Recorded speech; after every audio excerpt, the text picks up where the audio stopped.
All right, hi everyone. My name is Liz. I am the chair of the Housing First Subcommittee. I am just trying to pull up our agenda. I just had it up a moment ago.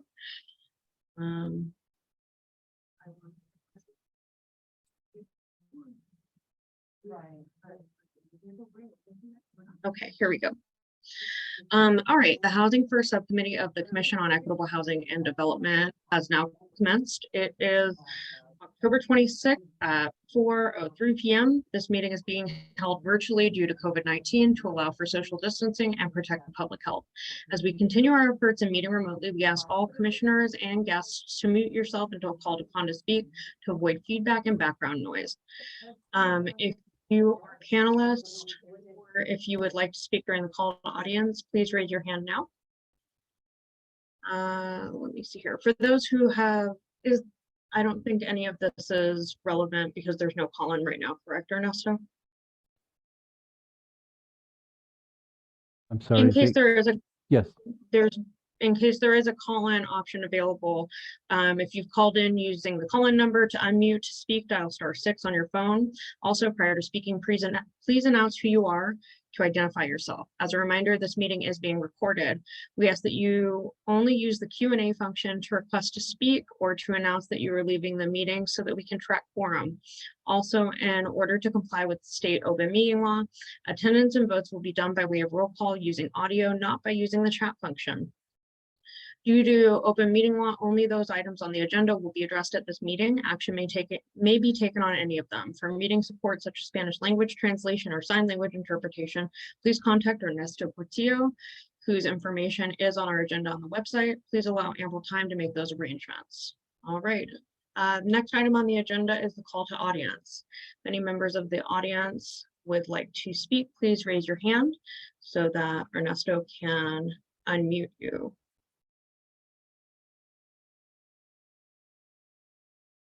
All right.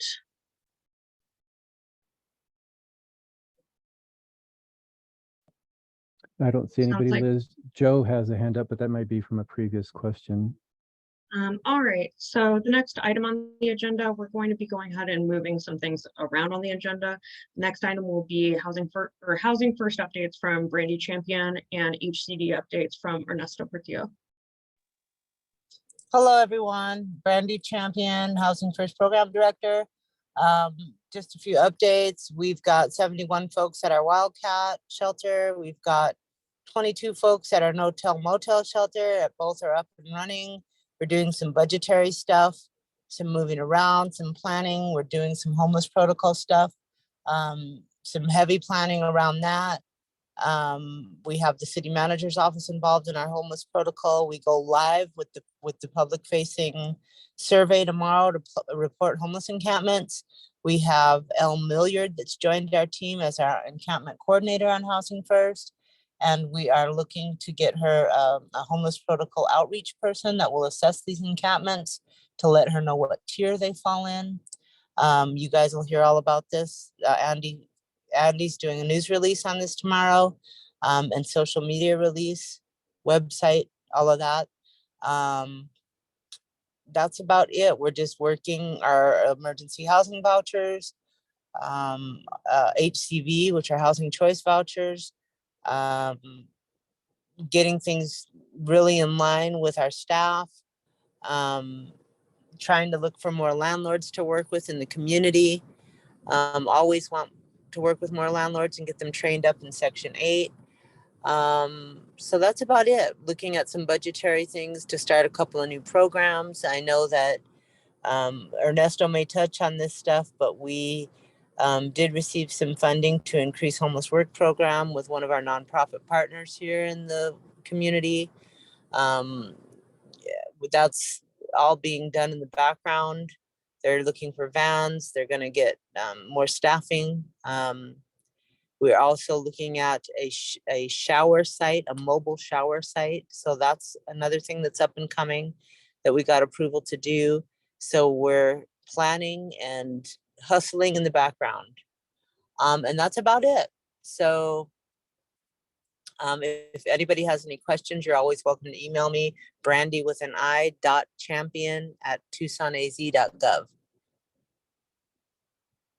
And thank you so much, Brandi. I see that Mike's hand is up. Yeah, just real quick. Welcome, Brandi. Always great to hear from you. I like how things are moving forward in regards to Housing First, just in general. Is it possible for this subcommittee to get a list of the current and potential, not right now, but when you have time, current and potential Housing First locations? Is that okay with you? You mean as far as shelter or?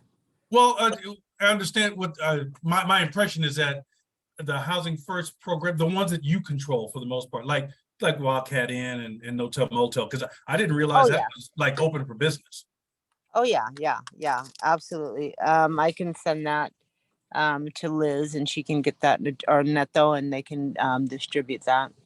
Okay, and I was, it's in the news about the OPCS new Center for Housing First building. Yes, we're actually going to the groundbreaking ceremony tomorrow. So they are going to be pivotal partners in that, in Housing First. That's where I learned everything about Housing First.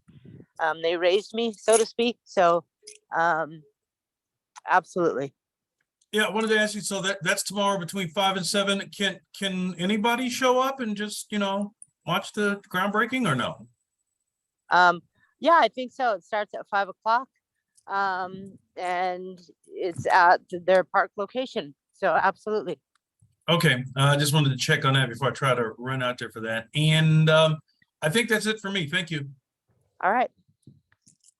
Awesome. Thanks so much, Brandi and Mike. Brandi, I had a question for you, which is there anything that the Housing First subcommittee can do to support any of the efforts that you're working on right now? Not yet, but I certainly will let you know if something comes up that you can support us on. Definitely. Awesome. Thank you. All right. Ernesto has updates with housing and community development. Thank you, Liz. Thank you, Brandi. Liz, can I interrupt really quickly? Sure. Go ahead, Brandi. Liz Morales was actually calling me, so I'm going to need to jump off and see what she needed. Thank you so much. Have a good day. All right. You guys too. Thank you so much. I'll see you at the next meeting. Thank you, Brandi. Yeah, Liz and committee, a couple of items here at HCD. One on November 18th, Friday, and Saturday, November 19th. HCD, along with the Tucson Association of Realtors and Pima County, are sponsoring a housing resource fair at, wait for it, at the zoo, Reed Park Zoo. We figured people go there, right? Go where the people are at. On Friday afternoon, 1 to 5, and then Saturday morning, 9 to 2 o'clock. We expect to have around 15 to 18 exhibitors from city housing, county, as well as the private sector, offering information to homeowners and renters about general housing issues and questions. There'll be presentations as well. A very big project is coming up, is the opening of the wait list for public housing, city-owned public housing and housing vouchers for both city and county, the Section 8 vouchers. In December, we begin a public campaign letting residents know that in January, they can apply for a lottery. And from that lottery,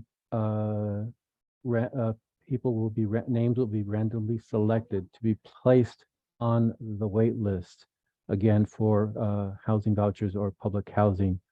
The wait list has been closed for since 2017. So this is a big effort on the part of HCD and the city. Other cities across the country, Mesa, Berkeley, Los Angeles, have reopened their wait list after many years. We are going to make available in various languages the applications online as well in paper or any other alternate means, alternate forms Braille, large print. Other languages will include Spanish, Arabic, Swahili, Somali, Vietnamese, and Chinese. But if other languages are needed, we will make every effort to get the applications translated. We are also asking community partners to make available public computers so that individuals or families who do not have a computer or access to a computer can walk in to, say, the community center at Mansfield Park and use the computers there. City Parks and Recreation will make some computers and centers available. We're asking Pima Public Libraries for the same, asking various county agents like Natural Resources, Parks and Recreation. We've approached Tucson Unified, Sunnyside School District, the International Committee, Chicanos por la Causa, Primavera, and other community partners to make, again, available their computers. So in December and before December, you and the full commission will be hearing more about the opening of the wait list. Awesome. That's such exciting news. Thank you so It much. is good news. It is good news. I have a question, which is, are any housing navigators from HCD going to have like a sister days where they kind of go to those places where publicly available computers are available? And We're talking about that, maybe assigning some staff to the public facing computers. That may be a little difficult because we have so many. We will have many. But 2 points on that. One, we're going to offer instructional videos to the public as well as the centers to staff members so that they can understand more or less how to fill out the application. The application does not look to be difficult, but it can be a little cumbersome for people who are not used to filling applications out. And two, HCD also will HCD will likely open up its offices on weekends to people to come here, where we will have navigators here, of course. So yes, to answer your question, Liz, we are working on the first part, see where we can get people out in the community, and then HCD so that people can come here. I would encourage HCD to try and put some priority on a couple of days where maybe they publicize people are at the library, but also for the purposes of, because it's a lottery, and a lot of people that I personally have worked with in the past who qualified for public housing actually needed maybe transitional housing instead, or emergency shelter. So having that coordinated entry screening where appropriate would probably save some time on the city's part ultimately when it comes to all of the applications for Section 8 or housing choice. Okay. I see that Mike's hand is up. I'd like to let Mindy go first, please. Yeah, Mindy, I see your hand is up. Yeah, my hand is up. I cannot get my video. And the explanation is I'm having trouble at this end. Okay. I'm happy So, that you but don't have to see me. we can hear you. Good. That's all. So Good. I don't like it when it's so distracting to see myself when I'm talking to the commission. So I'd rather have it off. I love it. The other partners that, so what were the dates again for this event? what event, Mindy? Rest of that? There is the TAR, Tucson Association Realtors, HCD event November 18 and 19 at Reed Zoo. Is that the one you're referring to? I think so. The No. other, The one at the zoo. Pardon? The one at the zoo. The zoo. Yeah, what's at the zoo? again, Tucson Association of Realtors, HCD, and the county are sponsoring a housing resource fair at Reed Park Zoo on November 18th in the afternoon and November 19th in the morning. Housing resource. Thank you. All right, Mike, I see your hand is up. Thank you, Liz. Hey, just maybe a couple of suggestions, Neto, real quick, since the library is going to be involved, if possible, maybe some DES offices could help out a little bit, maybe. Avast. Okay, all right, just throw it out there. That's the Also, state. to kind of maybe, I don't mean to throw some people under the bus, but also ward offices. We are asking ward offices to participate, yes, to help us out. Okay, cool. Thank you. If I come up with any other great ideas, great. No, I'll let you know. appreciate it, Mike. All right, Mindy, I see your hand is up. A couple of other ideas on that would be the behavioral health. The behavioral health programs, COPE, La Frontera, Compass, I think Casa de los Niños. Hope Incorporated is not a CSA, but those are people that need the most, they're more vulnerable. So I'm reaching out to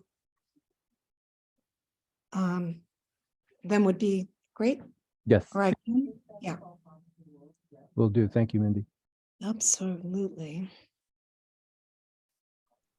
I'm sure Ernesto will be sending out information on that zoo event when if a flyer is available or something. Yes, as we well. hope to have this next week. Mhm.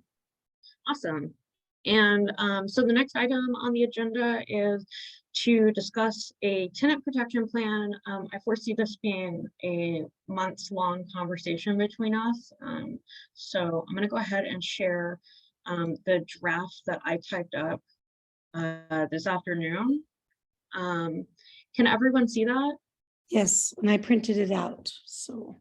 Awesome, thank you. So I did share it with everyone who is a voting commission member, but I did not. Joe, you'll be receiving it by email as well. So let me move this. Is this blocking your view? There we go. Okay. So I'm just going to go through it. A lot of this is like shamelessly plagiarized from other jurisdictions. One is the Tenant Protection Act out of California. The other one is the Tenant Protection Plan out of New York City. So section 1 of the plan just references the title. Section 2 is the perfect. This outlines what steps the contractor and your building owner will take to protect tenants while tenants are living in the building. The TPP works to avoid or limit service disruptions and protect tenants' rights in the city of Tucson. Its application, this is taken in part from the Tenant Protection Act in California. That's from 2019, in case anyone ever wants to look it up. It's super comprehensive, and I mean, it was voted by the legislature into law. So while there are some things that I know that many of us would like to include, I think that we do need to talk to like Jay Young or Joanna about what we can include in something like this without contradicting or exceeding the powers that we have within the city of Tucson, contradicting, I'm sorry, the Arizona Landlord Tenant Act. So the first thing I have in here is something that actually is in the Arizona Landlord Tenant Act, which is that a landlord can only terminate tenancy with just cause. And I have reference to the statute here, and then a note like, do we put other applicable statutes in? And would require that for certain. Rebecca Barton. Would require that the owner of the property give notice of any sorts of violations that someone may have made to their lease and an opportunity to cure the violations before issuing any notices to terminate their lease, which is an eviction. And then the next section kind of goes into construction when a tenant is living on property, and kind of laying the framework for what would be considered a safe and habitable unit when a landlord is making changes to those units while a tenant is residing there. So a plan would have to be submitted to, or before a permit can be issued for any sorts of construction by the city of Tucson, a plan would have to be submitted to the city of Tucson that answers all of these questions, such as like, how will people be able to exit the building during construction? What kind of fire safety is going to be modified or remain in place?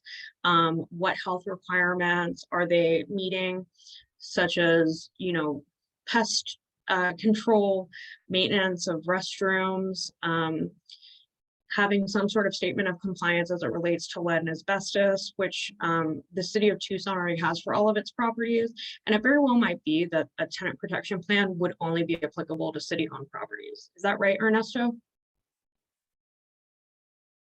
Liz, I apologize, but I do not know. Okay, so I think that's something that maybe we can explore a little bit more, either during the full commission meeting, when we have more city staff who maybe have worked with things similar to this in the past, or in the coming months. There also is a section on compliance with housing standards, and it has reference to Tucson City Code that enumerate the housing standards that are required under city ordinance, as well as the Arizona Landlord Tenant Act. Structural safety, so no structural work can be done that may endanger occupants. Noise reduction, so reference to the Tucson City Code noise violation article, I think it is. And something that I did add here is that the plan has to specify the hours of the day, the days of the week, the anticipated start date and anticipated end date when the construction will occur, with notice given to tenants as well. And then maintaining essential services, which is listed in the Arizona Landlord Tenant Act as being basically like air conditioning or cooling of some kind, heat, and then electricity and hot water. So I have here like meeting notes that we can add in, and I did have a question for Jay regarding like, can we put anything in regarding maximum allowable rent increases as like a percentage of the rent that someone is currently paying, or is that something that Arizona Landlord Tenant Act kind of excludes? So I am meeting with Jay tomorrow to review this and potential other things for us to add. But if anyone has anything that they would like to add to this like very bare bones document, I would love to add it to the notes so that I can review it with Jay tomorrow. Mindy, I see your hand is up. One thing that is glaring out to me is the tenant protection plan. This is about specifically when there is construction that's going to happen. It would make sense for me to also see something about when people who are currently residing in residences. So many of our members had bed bug issues that spread to other apartments. And so and then they're the ones that, I think that once bed bugs start coming in, I think it's the landlord's responsibility to take care of that.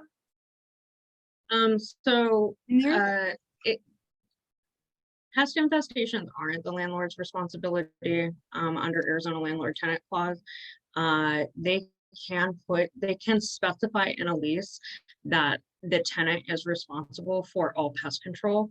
And we can't basically contradict what's written in the Arizona Landlord Tenant Law. So, I mean, if there are things that you want to add that I can discuss more with Jay, I'm definitely going to put that in there, like a landlord's responsibility.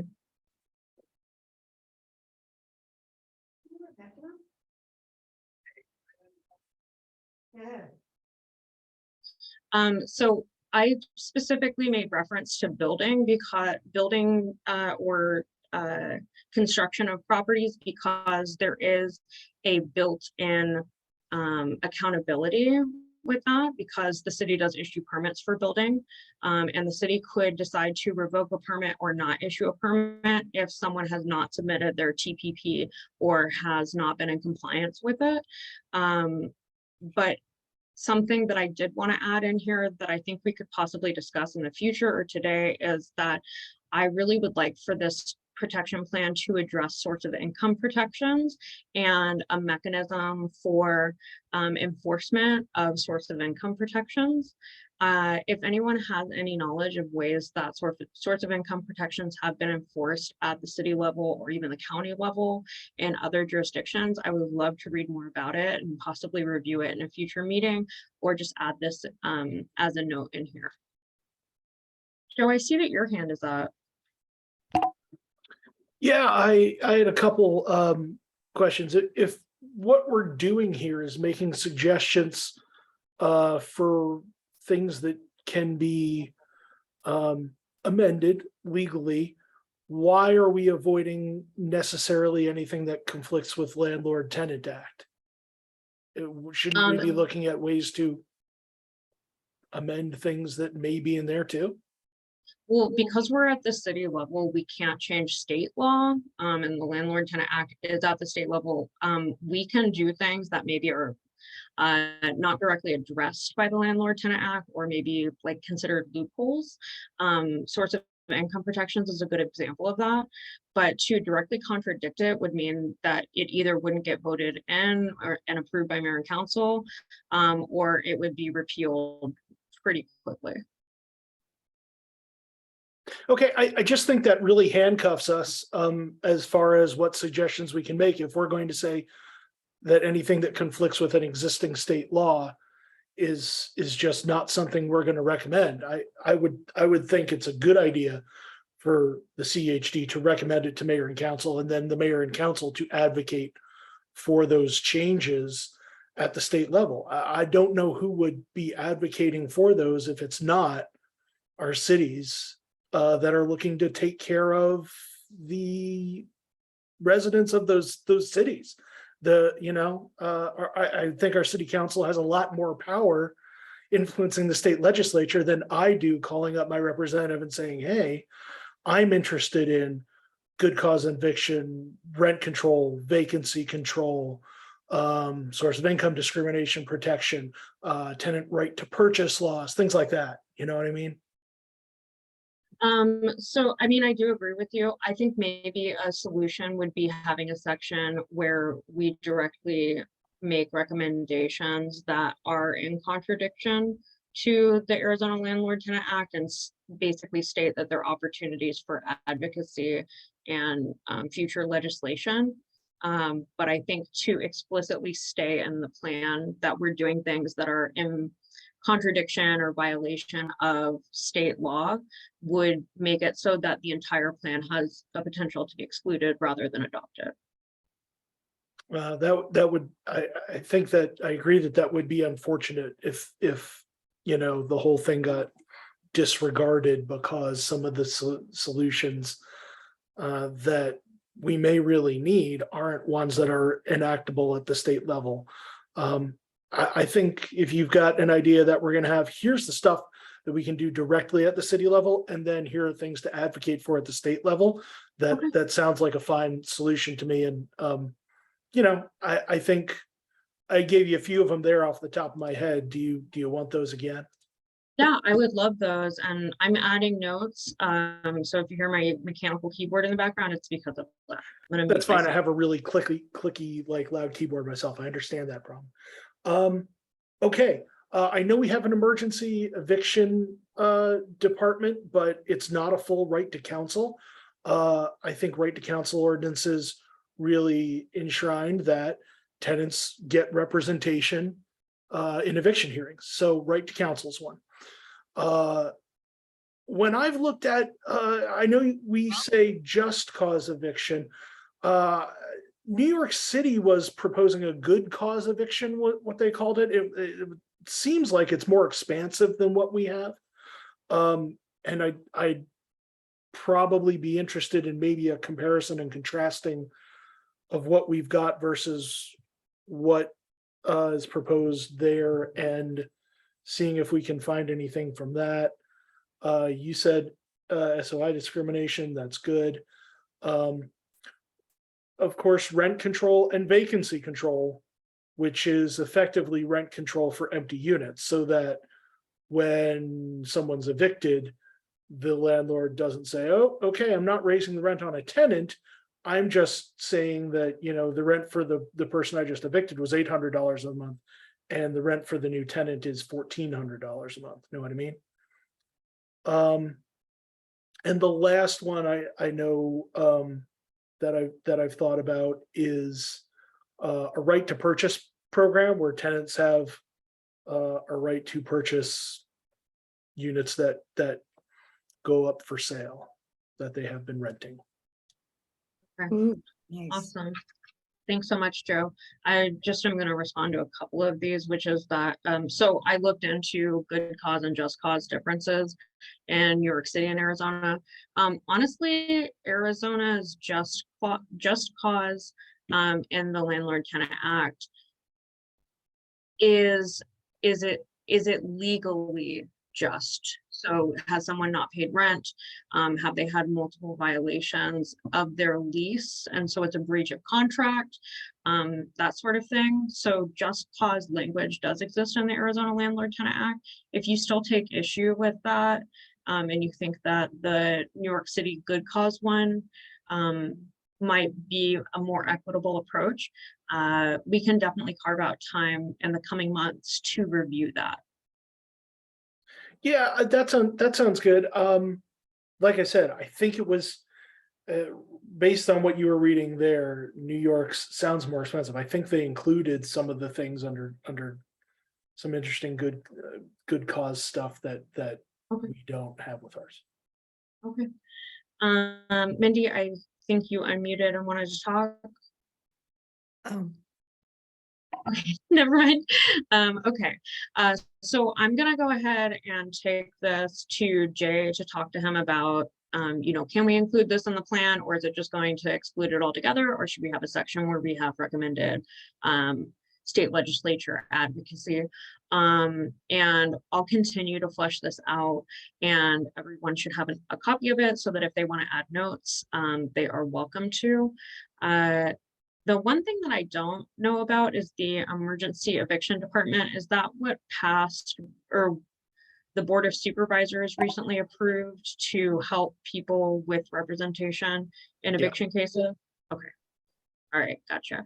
Yeah, that was, and you know, when we talked about that, I kind of the thing I was advocating for was right to counsel, which really makes that, if you're calling it a right, it's got, you're enshrining that and making sure that it's covered in a wide variety of situations, and then it's not something that you can fund for a while and okay, we don't think evictions are emergency as anymore, and then pull back on. So I think the emergency eviction was a good start, but I think right to counsel and making sure that that's something we do on a permanent basis is great. And I'm sure most of you have probably read the benefits of right to counsel. If you haven't, it's not just a really helpful policy. It's one of those things that implementing it actually ends up saving money because of how much help people who get evicted end up needing in social services. So it's economically efficient. It's good use of taxpayer funding, and I think it's an ethical policy. Awesome. Thanks so much, Joe. So if there's nothing else on that, then I'm gonna go ahead and move on to the next item on the agenda and stop sharing my screen. It looks like our next meeting is scheduled for November 30th at 4 p.m. Does anyone have any conflicts with that? not at this time. Yeah, stand by, I'm checking. Okay. I'm gonna be out of the state until the day before that. So Mike, I may ask you to cover for me if I'm running late or unable to attend for any reason. Otherwise, we could do it earlier in the month of November or skip the month of November. Given the holidays, I'm open to anything. I checked my calendar and it looks like I've already got it plugged in. Oh, okay, great. Me too. Okay, all right, so we're scheduled for November 30th at 4 p.m. Joanna will be attending our November meeting. She is with the Arizona Housing Coalition. Oh, Ernesto, I see your hands up, sorry. Go ahead and continue, Liz. I'll just Okay. come back. She's with the Arizona Housing Coalition, and she is going to be talking to us about, I believe, a tenant bill of rights or something similar to the tenant protection plan that we're working on. She said she would be presenting on it and contributing to our ongoing discussions. Does anyone else have anyone that they would like to attend or present at our next subcommittee meeting? I do. Should I put my hand up? You're good, go ahead, Mindy. I think I had sent you that article about the program in Utah. And I'm forgetting the name of it right now. They have two programs that I really love that I think we need to think about. One is a jail diversion program called The Other Side. And that's one conversation. They are opening a village with tiny homes, with community space, with Airbnbs, with a supermarket, with a restaurant that people whom are living there help run. It's really a lovely concept of developing immediate community for people. And it would be great to have one of their people come and talk to us. I would love to see that happen here in Tucson. Right now, I'm sort of gnawing at a bone of the building, the hospital building that's empty at 4,888 North Stone. It's the old Tucson Heart Hospital, across from Sam's Club. Would make, in my opinion, I've talked to Liz about this a little bit. In my opinion, that would be an extraordinary opportunity for a very quick housing first program that would include safe outside sleeping for people who do not want to sleep inside. Does that get anybody's interest going at all? I mean, I like your thoughts. I'd like to talk to you about it a little bit more later, maybe to, flesh it out some more. Yeah, that'd be great. So to keep the agenda on track, I'm going to go ahead and get to Ernesto. Mindy and Mike, you're totally welcome to email about that. I think I responded to your email before saying that if you ever have a specific contact that you want to engage to attend one of our meetings or to get us connected to present, then I'm more than happy to help you with facilitating that. So once you have a person, I'm happy to add them to the agenda. Okay, thank you. Ernesto, it's your hand up. Just real quick, I'll email you and the subcommittee just a question about, while you're gone, the formation, the creation of an agenda for the next meeting. So nothing super important, but thank you. Yeah, I will try to make the meeting. I just wanted to make you all aware that I may not be able to. Okay, well then, that being said, I will go ahead and adjourn today's meeting. Thank you so much, everyone, for attending. Thanks, everybody. Thank you. Have a great day. Take care. Thank you, everyone. Thank you, Liz. Thank you, Liz, for all your work. Bye, Ernesto. Bye, Mindy. Bye, Joe. Bye, Joe.